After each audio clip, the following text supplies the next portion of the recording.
પ્રકાંડ વિદ્વાન, દરેક શાસ્ત્રોમાં બ્રાહ્મણની કથા આવે. દરેક કથામાં સત્યનારાયણ હોય કોઈ પણ મનમાં એમ થાય કે બ્રાહ્મણો જ કથા કેમ મનમાં થાય. દરેક શાસ્ત્રોમાં બ્રાહ્મણ જ કેમ મૂક્યા. મહાભારતમાં પણ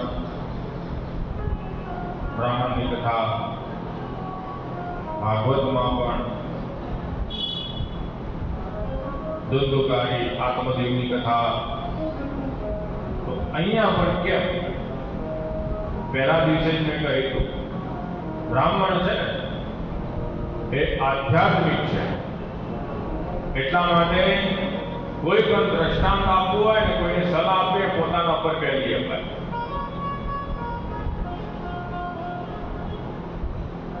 કોઈ પણ સલાહ આપવી હોય કોઈને તો પોતાના પર પહેલી અપાય. માટે શાસ્ત્રમાં બ્રાહ્મણ પહેલા. એ કથા અને વિશાળની કથામાં પણ સત્યના કથામાં પણ બ્રાહ્મણ આવે. દરેક જગ્યાએ બ્રાહ્મણ છે. એનું થવાનું કારણ શું?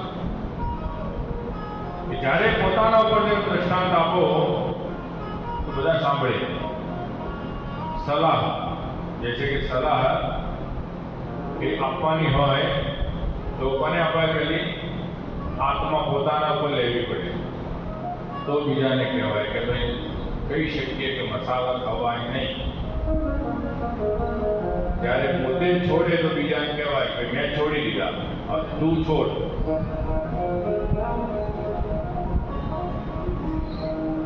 એક સંતના આશ્રમમાં એક માતાજી આવ્યા. માતાજી કહે કે સ્વામીજી, મારો દીકરો ગોળ બહુ ખાય, તમે એને કંઈક કહો. ત્યારે સ્વામીજી કીધું કશો હતો, તમે 2 દિવસ પછી આવો, પછી હું કહીશ. 2 દિવસ પછી માતાજી આવ્યા પોતાના દીકરાને. સ્વામીજી કહે બેટા ગોળ ન ખવાય, ગોળ ખાતો નહીં. ત્યારે એની માતાનું કહે કે સ્વામીજી આનું 2 દિવસ પહેલા તમે કહી શકતા હતા, આપનું 2 દિવસ પહેલા તમે કહી શકતા હતા. અને સ્વામીજીએ કહ્યું કે 2 દિવસ પહેલા હું પોતે ગોળ ખાતો હતો, હું બંધ કરું તો આને કહી શકું. એટલે આત્મા ભાઈ આત્માનો ગુરુ, આપણા ગુરુ પોતે આપણો આત્મા જ છે. એ કેમ થાય? તમે એકાદશીનું વ્રત કર્યું હોય, રોજ સવારમાં 3 વખત નાસ્તો કરતા હોય, 11 કર્યું હોય તો ઈચ્છા થાય છે ભૂખની, ખાવાની ઈચ્છા થાય છે. હે ક્યાંથી થાય? સવારના પોરમાં સાબુદાણાનો ખીચો ખાધો હોય, પછી કેળા ખાધા હોય, દૂધ અને કેળું ખાધું હોય, બપોરે મોરૈયો, સૂકી ભાજી, શીરો, કઢી એ ખાધી હોય, 4 વાગે શિંગદાણા ખાધા હોય, પાછા 6 વાગે શિંગદાણાને સુખડી ખાધી હોય, રાત્રે પાછું તો ભૂખ્યા ભાગે અમે ઉપવાસી, અમે 11. આટલું ખાધું હોય છતાં પણ હજી કોઈ ઉપવાસ, એને ઉપવાસ ન કહેવાય. એને ઉપવાસમાં ન કહેવાય. ઉપવાસનો અર્થ એ છે ખૂબ એટલે નજીક વાસ, ભગવાનના નજીક વાસ કરવો, એટલા માટે ઉપવાસ છે. ભગવાન જયારે 11 બનાવીને, એકાદશી બનાવીને, એકાદશી બનાવી ત્યારે ભગવાને કીધું કે આ એકાદશી વરદાન આપું છું, આ દિવસે જે ભોજન કરશે એને બધા પાપ લાગશે. ત્યારે બધા જે અનાજો હતા બધા અનાજ ભેગા થઈ ગયા. બળવો પોકારે એમને. ભગવાન પાસે ગયા. ભગવાનને કહેવા માંડે ભગવાન બધા પાપ ભેગા થયા. બ્રહ્મ હત્યા, સુરાપાન, સ્વર્ણેય, ગુરુદલપદ, બધા પાપ ભેગા થયા. આ બધા ભગવાનના પાસે જઈને મોરચો લગાવ્યો, અમારી માંગે પૂરી કરો. ભગવાને કહ્યું બોલો તમારી શું માંગ છે?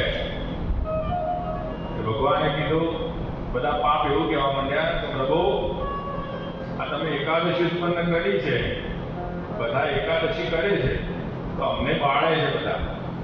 તમે બધા જઈએ ક્યાં? તમે જ અમને ઉત્પન્ન કર્યા છે, તમે જ અમને ઉત્પન્ન કર્યા છે, તો અમે જઈએ ક્યાં આગળ? ત્યારે ભગવાને કીધું ભલે એકાદશીના દિવસે જે ઉપવાસ કરશે એને તમે લાગશો તો નહીં, એકાદશીના દિવસે જે ભોજન કરશે બધા પાપ અનાજમાં આવશે. એટલા માટે 11ના દિવસે ભોજન કરવાની ના પાડી છે, ફલાહાર કરવાનું કીધું. બધા પાપ અનાજમાં હોય એ દિવસે, એટલા માટે એકાદશી કરવાની કીધી. હું નથી કહેતો એકાદશી મહાત્મ્ય વાંચજો, 11 મહાત્મ્ય આવે. 11 કથાનું મહત્વ શું? મેં 2 વર્ષ પહેલા એકાદશી પર કથા કરી હતી, 11ના ઉપર. તમારી ઈચ્છા હોય તો કહેજો, અહીંયા કરીશું 3 દિવસની. 11 મહત્વ શું છે એ કહેવા માટે. 11 જેટલી પણ 11 છે, બધાના દેવતા અલગ અલગ કથાઓ છે. કયા દેવતા કોની પૂજા કરી વિશે, 11ના દિવસે કોનો ઉદ્ધાર થયો તે આ બધું લખેલું છે શાસ્ત્રમાં. આ યજ્ઞના આચાર્ય હતા, અને આ યજ્ઞદત્તને એક સંતાન હતું. એ સંતાન પણ વિદ્વાન, આસિત ગુણનાનિધિ દીક્ષિતમ સાવ્યય સુતઃ. ગુણનિધિ નામનો પુત્ર અને સર્વ ગુણ સંપન્ન એવો પુત્ર. પોતે 8 વર્ષની ઉંમરના અંદર એને યજ્ઞ ધારણ કરી યજ્ઞનો આચાર્ય બન્યો, વિદ્વાન બન્યો. અને એ વિદ્વાન થયો અને અલ્પ સમયના અંદર એની કુબુદ્ધિ સુધી બુદ્ધિ ભ્રષ્ટ થઈ. બુદ્ધિ ભ્રષ્ટ થવાના કારણે એ ચોરી કરવા લાગ્યો, જુગાર રમવા લાગ્યો.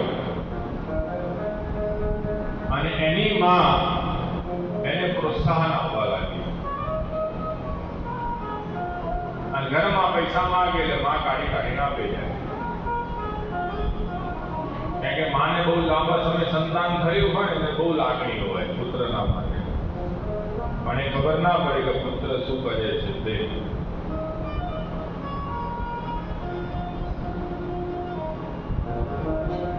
એટલે પુત્રને લાડ કરવો જોઈએ. પહેલા 5 વર્ષ લાલન પાલન પોષણ કરાય, બીજા 10 વર્ષ સંસ્કાર અપાય. એટલા 10 વર્ષના સંસ્કાર કીધા. 5 વર્ષ થાય ત્યાં લાલન પાલન પોષણ કરે, પછી 25 વર્ષનો થાય તો લાલન પાલન ના કરે. પુત્ર હોય અને પુત્રની 3 ફરજ હોય. પુત્ર વાક્ય કરણે ગયાતે ભૂરી ભોજનમ. પુત્રના નિયમો છે. પિતાજીને પાછળ પિંડદાન કરે. બીજા નંબરના અંદર તે તીર્થોના અંદર જઈ શ્રાદ્ધ કર્મ કરે. અને ત્રીજા નંબરના અંદર તે બ્રહ્મ પૂજન કરે, બ્રાહ્મણનું પૂજન કરે.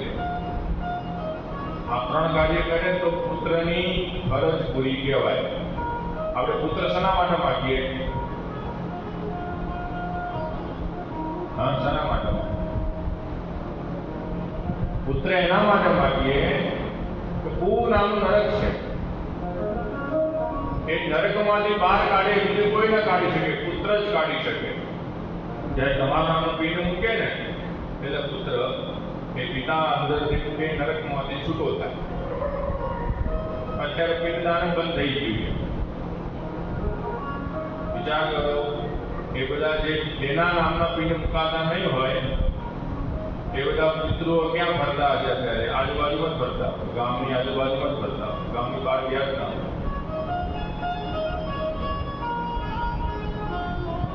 એટલા માટે પિંડદાન કરવું, તીર્થોમાં તર્પણ કરાવવું. કારણ કે પિતૃઓ જે છે, એટલા માટે આ જે ગુણનિધિ હતો એને ખૂબ એને પોતાની માતાના પાસેથી ધન લેવા લાગ્યો અને મા પિતાને પોતાના પિતાથી સંતાડીને બધું ધન આપે જાય. એક વખત પિતા આવ્યા છે, પિતાજીને ખબર પડી બજારમાં કે તમારો દીકરો આવું કરે છે. જાણવા માટે ઘરે આવીને પૂછ્યું છે પોતાની પત્નીને કે ગુણનિધિ ક્યાં ગયો? ત્યારે માતા જુઠ્ઠું બોલે કે ગુણનિધિ તો સ્નાન કરે છે, ભગવાનનું પૂજા કરવા બેઠો. આ બધી વાત કરી પિતાને સંતોષ થયો કે ના, મારો દીકરો ધર્માત છે, બધા ખોટી વાતો કરે. થોડો સમય થયો એટલે પોતાના પિતાની જે વીંટી હતી મુદ્રિકા, એ આ બ્રાહ્મણે જોઈ કોઈ વેપારીના પાસે, અને ત્યારે એને થયું આ વીંટી તો મારી છે. ત્યારે વેપારીએ કહ્યું છે કે તમારો દીકરો અહીંયા ગીરવી મૂકીને ગયો. પિતા પોતાના ઘરે ગયા. ઘરે જઈને પોતાની પત્નીને કહે છે કે ગુણનિધિ ક્યાં ગયો? ગુણનિધિ બહાર ગયો છે મિત્રોને મળવા માટે. ત્યારે પોતે પિતા એટલો ગુસ્સામાં બોલે છે, હે ઉલટા, એ કુલનાશીની તો બાકી છે, તે મારી પીઠ પાછળ મારા સંતાનને યોગ્યતા સંસ્કાર આપ્યા નથી. કઈ વાંધો નહીં, બહાર ગયો તો વાંધો નહીં, પણ મેં નથી વીંટી આપી મને પાછી આપ. એટલે વીંટી મારી આંગળીથી કાઢી નાખી હતી ને, એ પાછી આપ. ક્યાંથી આપે? પકડાઈ ગયા અને બંનેને માને અને દીકરાને બંનેને ઘરની બહાર કાઢી મૂક્યા. બંનેને ઘરની બહાર કાઢી મૂકવાના કારણે માં દુઃખી થઈ. આ બાજુ પિતાએ એની સામે બીજા લગ્ન કરી દીધા. એ ગુણનિધિને પણ કાઢી મૂક્યો છે. એ ગુણનિધિ ગામમાં ફરતો બીજા નગરમાં ગયો. ભૂખ અને તરસથી વ્યાકુળ હતો. એક શિવાલયમાં ગયો, મહાદેવના મંદિરમાં ગયો. ત્યાં આગળ શિવ કથા ચાલતી હતી. શિવ કથાને સાંભળી રાત્રે ભૂખ લાગી. ત્યાં આગળ શિવ ભક્તોએ જે ભગવાનના આગળ પ્રસાદ ધરાવ્યો હતો, એ પ્રસાદ એને હાથમાં લીધો. શિવનું ભગવાનના આગળ મંદિરમાં પડેલો, શિવાલયના અંદર પડેલો પ્રસાદ કોઈએ લેવાય નહીં. એ ચંડનો અધિકાર છે. ચંડ, ખબર ચંડ કોને કહેવાય? શિવાલય મંદિર હોય એની બહાર જે પાણી નીકળતું હોય ને, ત્યાં આગળ આમે પુરુષ બેસાડેલો હોય, આવી રીતે એને ચંડ કહેવાય. બધો અધિકાર એનો હોય. એટલે ભગવાનના પ્રસાદને હાથ અડ્યો, ખાધો તો નથી એને. ભગવાનના મંદિરના અંદર દીવો રામ થવા ગયો હતો. ભગવાનનો જે અખંડ દીવો હોય એ રામ થતો હતો. એને બચાવવા માટે પોતાનું વસ્ત્ર ફાડ્યું, એને એનાથી દીવો વધારે પ્રગટ કર્યો અને ગામવાળાઓને ખબર પડી મંદિરમાં ચોર આવ્યો.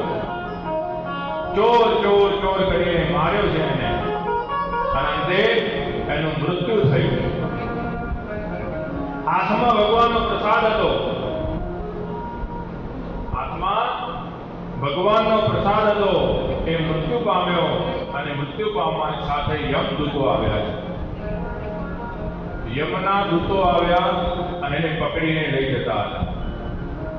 યમપુરીમાં લઈ ગયા અને યમપુરીમાં ગયા એટલે ત્યાં દ્વાર ઉપર જ ભગવાન શિવના ભક્તો આવ્યા છે, શિવના ગણો આવ્યા છે.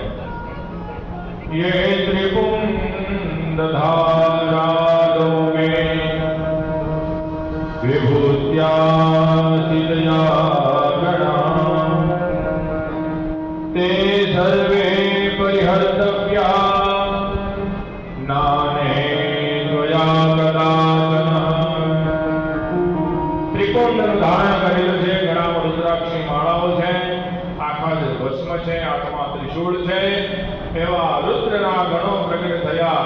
અને યમના દૂતોને કહે છે કે આને છોડી મૂકો, આ અમારા શિવનો ગણ છે. બંને વચ્ચે સંવાદ થયા. યમના દૂતો કે મહાપાપી છે, આ તો ચોરી કરતો હતો, જુગાર કરતો હતો, બધા ખોટા કામ બહુ કર્યા છે આને, એટલે આને તો યમની યાતના જ મળશે. ત્યારે શિવના ગણો કહે છે કે એને ભગવાન શિવના પ્રસાદને હાથ લગાવ્યો અને બીજું ભગવાનના મંદિરમાં દીવો પ્રગટ કર્યો છે, માટે આને તમારે લઈ જવાનું નથી, આને અમને સોંપ્યું. યમરાજા આવ્યા છે. યમરાજાએ શિવની પૂજા કરી અને પૂજા કરીને આ બ્રાહ્મણ પુત્રને તેમને આપ્યો છે. એટલે શિવાલયમાં દીપદાન કરવું મહત્વ બતાવ્યું. મહાદેવના મંદિરમાં દીવો કરવો, સંધ્યા સમય થઈ જાય પછી દીવો કરવો, દીપદાનનું મહત્વ છે.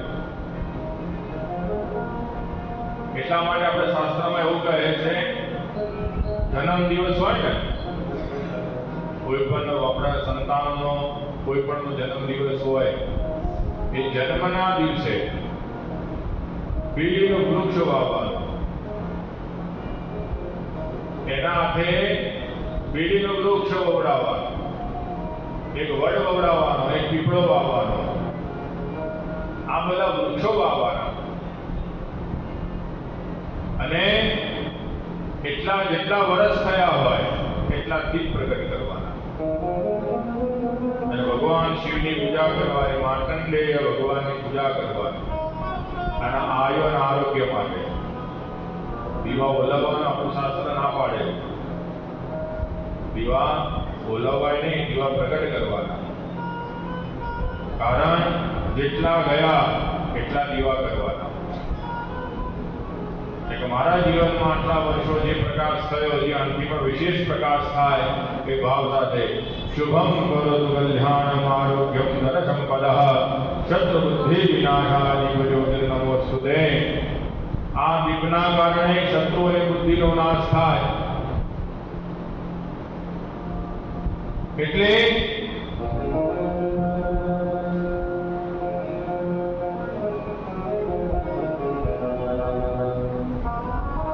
ભગવાન મહાદેવના મંદિરમાં દીવો કર્યો છે. એવામાં ભગવાનના ગણો એને લઈને કૈલાસમાં ગયા. કૈલાસમાં ગયા પછી ભૂપજીવન શિવ વેદરાહિયો તે સર્વે પરિહર્તવ્યા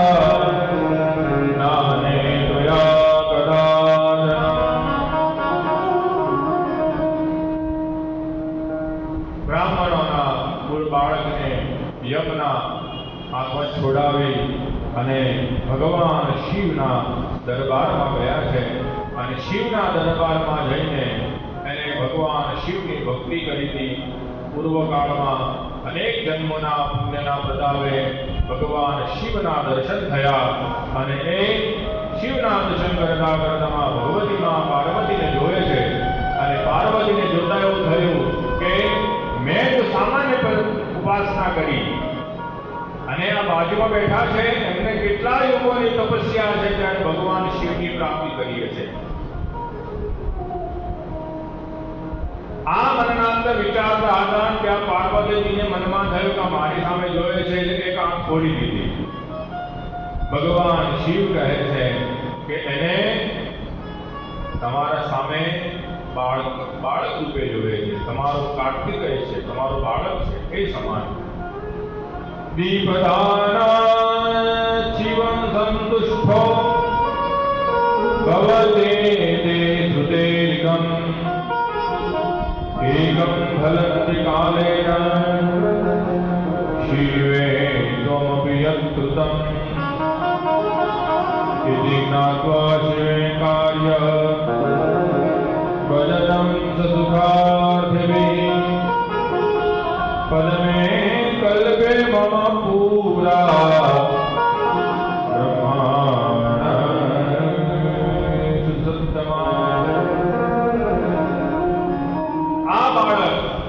ભગવાન શિવના સાનિધ્યમાં જઈ ભગવાન શિવને નમસ્કાર કર્યા, ભગવાનની સ્તુતિ કરી છે. અને આ બાજુ પદ્મ નામના કલ્પમાં બ્રહ્માજી કહે છે,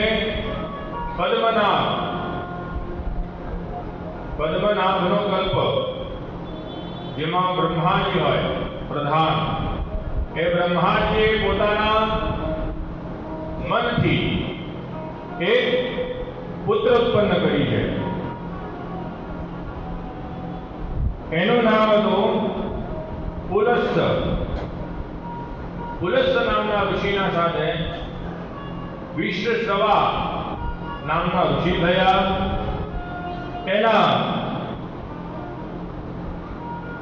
એમના ત્યાં કુબેર તરીકે ભગવાન પ્રગટ થયા. આજે બ્રાહ્મણનો દીકરો હતો એ કુબેર થઈને પ્રગટ થયો, દીપદાન કરવાના પુણ્યથી. એને પૂર્વ જન્મના રાજા હતો, એને એને ખબર હતી જે દીપદાન કરવાથી મને યમની યાતના મળી નથી, માટે એને પોતાના રાજ્યમાં જાહેર કરાવી દીધું, કોઈ પણ શિવાલય દીપ વગર હોવું ના જોઈએ. દરેક શિવાલયમાં દીપનું દાન કરો.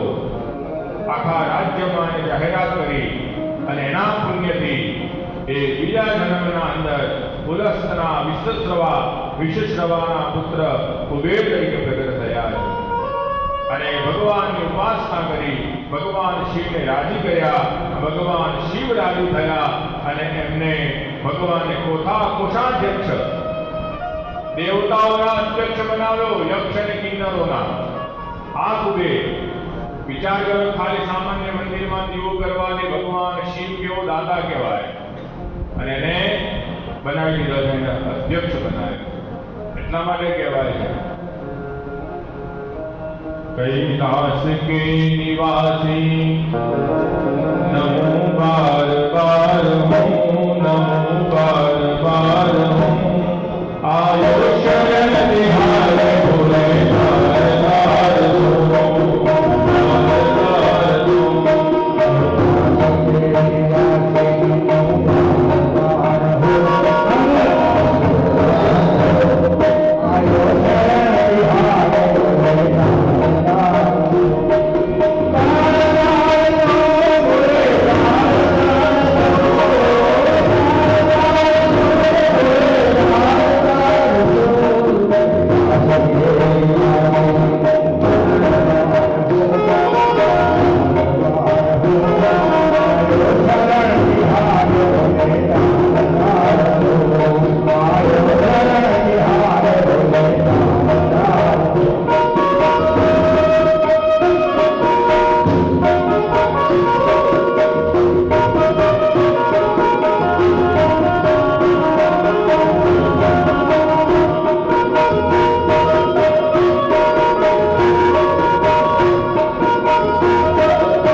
માગે એને બધું આપી દે.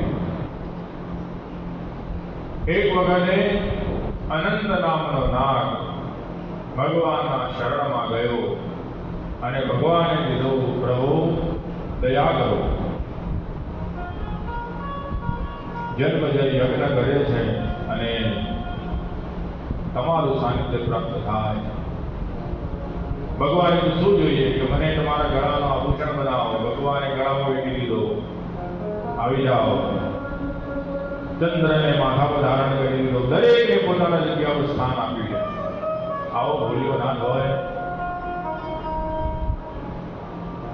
આપણને પરમાત્માની કૃપા, એનું શિવ જે છે કાલોનો પણ મહાકાલ છે. દરેક ભક્તોનું કલ્યાણ કર્યું છે, દૈત્યોનું પણ કલ્યાણ કર્યું છે. ખબર છે કે આ મારું હિત કરવા જ આવ્યું છે, છતાં પણ તથાસ્તુ ભસ્માસુરને યાદ કરીએ. ભગવાન વરદાન આપે છે, જેના પર હાથ મૂકે ભસ્મ થઈ જાય. ભગવાનના પર પરીક્ષણ કરવા માટે આપે. છતાં પણ ખબર હતી કે આ પ્રયોગ મારા ઉપર જ કરવાનો છે. ભગવાન નારાયણના દ્વારા મોહિની રૂપ ધારણ કરી અને ભગવાને ઉદ્ધાર કરાયો. પરમાત્મા એટલા માટે ભોળું કહેવાય. સમુદ્ર મંથન વખતે બધાએ પોતપોતાની વસ્તુઓ લીધી, પણ મહાદેવને શું આપ્યું? ભગવાને વિષ્ણુપાન કર્યું.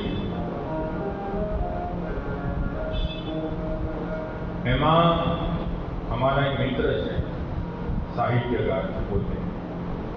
એને એવું કહ્યું, દેવતાઓને અમૃત મળ્યું, અમર થઈ ગયા. દેવતાઓને અમૃતની પ્રાપ્તિ થઈ, દેવતાઓ અમર થઈ ગયા. અને ભગવાન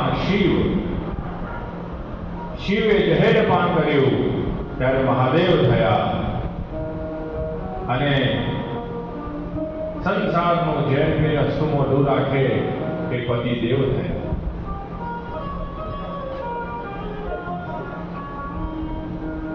સંસારમાં આ બધું પચાવે એટલે એને પતિદેવ કહેવાય. ઝેર પીને અસ્તુ મોઢું રાખે ને એટલે કોઈ દિવસ રજા પાડતા નથી. અને જે દિવસ રજા પાડી હોય ને એ દિવસે બિચારા ઘરમાં આઘાત પાછા થઈ જાય. મનમાં થાય કેમ રજા પાડી, આ ભૂલ થઈ ગઈ રજા પાડે.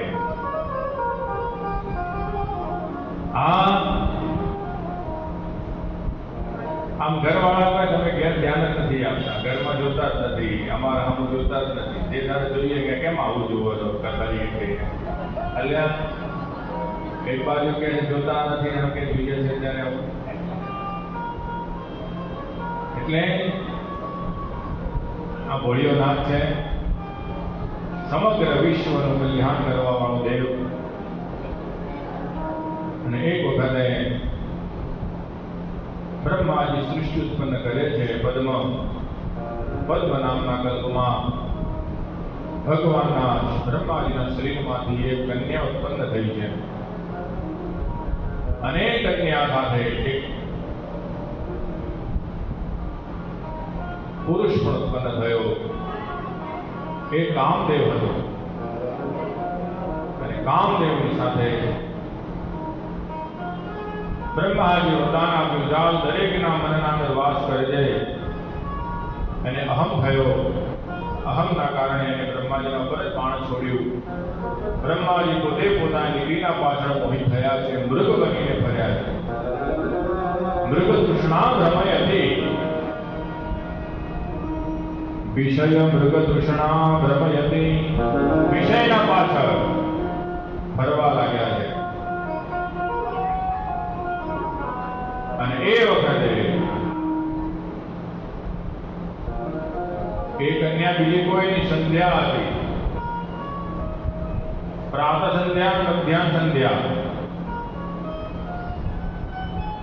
સંધ્યા સમયે જેમ આપણે મંદિરોમાં આરતી થાય એમ એ સંધ્યા સમયે અમુક કાર્ય ન કરાય.